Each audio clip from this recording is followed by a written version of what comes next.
today we're going to talk about inversions, and before we get into the actual theory side of it and what inversions mean, I want to tell you the why.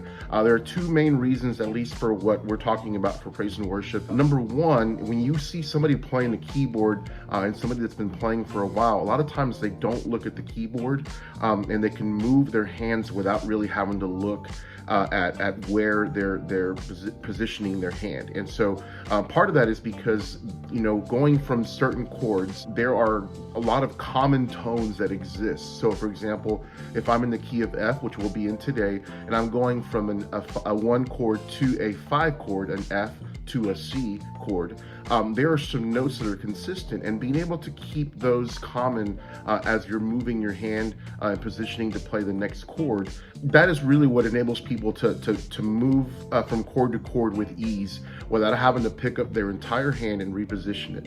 Now, one of the other main reasons why we would use inversions in our playing is to support something else that's going on musically in the ensemble, primarily the vocals, or maybe something else that's going on with another pitched instrument. A lot of times, if you have too many instruments that are cluttering up the middle frequencies, then maybe, you know, one of them can move somewhere else, or you can, you know, maybe move up an octave or whatever. And so that's something I won't really allude to. I do have some other videos about that, but I do want to bring that up. And now every chord can be inverted. So today we're going to be in the key of F, and we're going to be looking at our 1 chord, our F, A, C. That is our triad. When we play those 3 notes in that order, F, A, C, going from the bottom to the top, that is a root position note. Now, I'm also leaving out the left hand right now. Obviously, you'd want to double the root note in the bass. And we'll talk about slash chords here in a little bit, but for the purposes of knowing what to do with your right hand, that is a root position chord.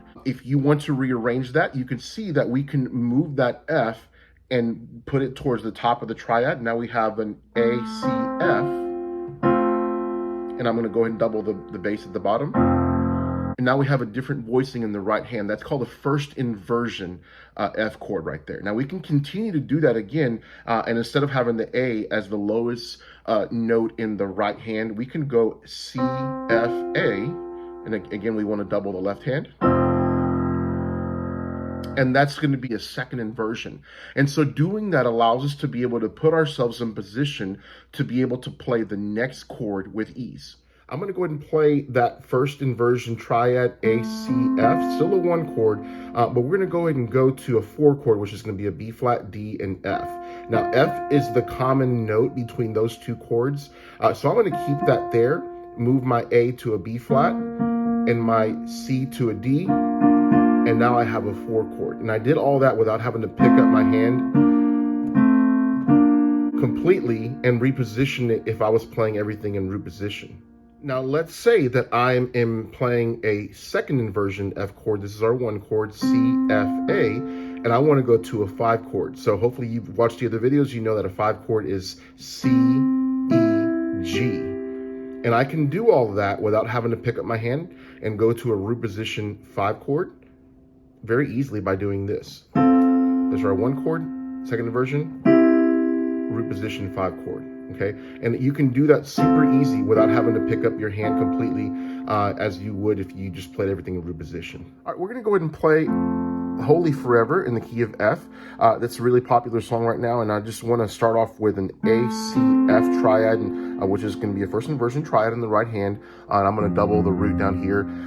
The other thing I want to say is that I am not a keyboard player. Like, that's not my primary instrument. I play, obviously, but as far as the fingerings and everything, they're not quite right, so bear with me on that.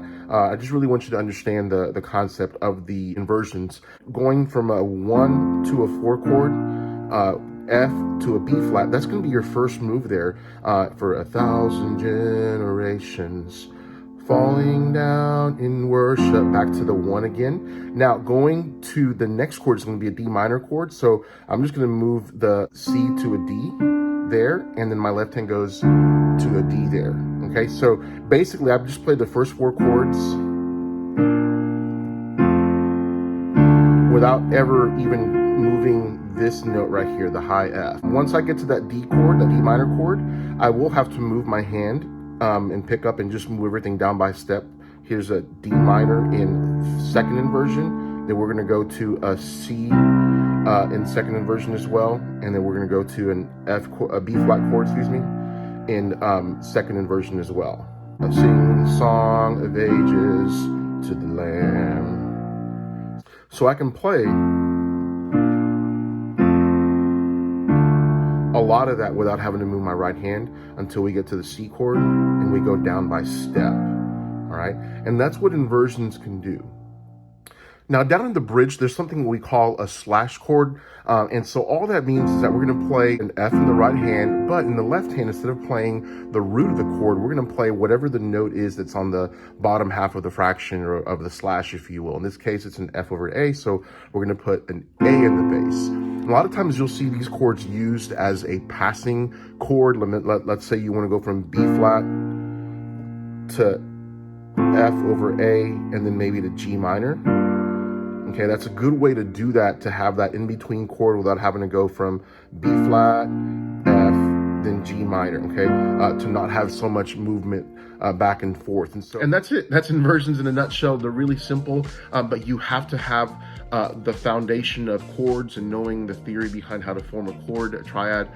You have to have that down. You can't skip to this step. So make sure you're there first before you try to do inversions. It'll only confuse you to have to reorder chords that you're not really sure about. The other thing I want to talk about is that as you are downloading, music or looking up some chord charts, you might also come across some other things called chord extensions, where you have sevenths, suspensions. I do have some other material out on the YouTube channel, but I want to get more in depth and kind of break that down some more, like I've been doing with this stuff here with the diatonic chords and scales and whatnot. But if you want to get a head start on that, look at some other videos that I have. Thanks and best of luck to you. Bye-bye.